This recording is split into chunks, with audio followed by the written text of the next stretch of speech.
Hi, I'm Catherine Knowles, and I'm the author of The Doughnut Tree, which is a whimsical historical fiction about my hometown, Huntsville, over 100 years ago.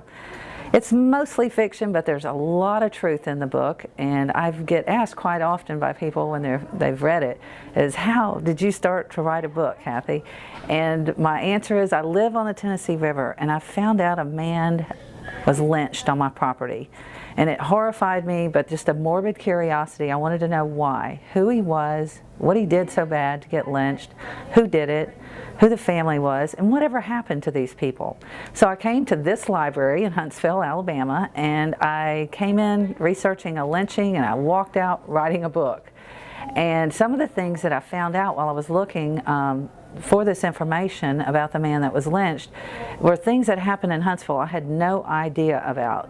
There was murders of a judge that brought political chaos to this town for over a year, and it brought national attention from the newspapers from New York all the way to Los Angeles, all came here, and it involved bootlegging. Alabama was a dry state at the time, and the politicians had their hands in all the bootlegging money, and so there was an election, and the man that won, his opponent took him down to Ditto Landing Marina, and he was murdered there at the Steel Bridge. And this was such a horrific crime that the sheriff was somehow implicated, and he committed suicide, and so did the assistant district attorney. The police chief resigned, and 3 other people mysteriously died within just a few months. They did catch the man who murdered the judge, his opponent in the election, and they had a trial, which was also corrupted because the jurors were, tampered with and such. But he was convicted.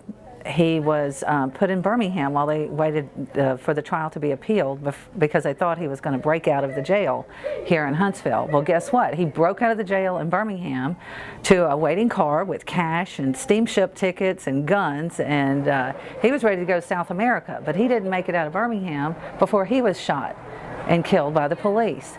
So you wonder, who set him up? Was it a friend or foe from Huntsville?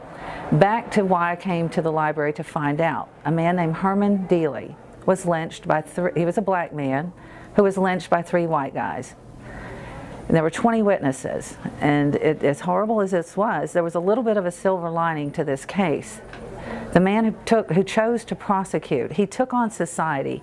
He must have been very, very brave and courageous to take on, Alabama society as it was and the way blacks were treated. And so he had a trial. He had a murder trial for these 3 gentlemen, murderers, and they got off the hook. But I just think that I wanted to give homage, and I dedicated the book to Herman Dealey, who 100 years later, somebody knows what happened to him.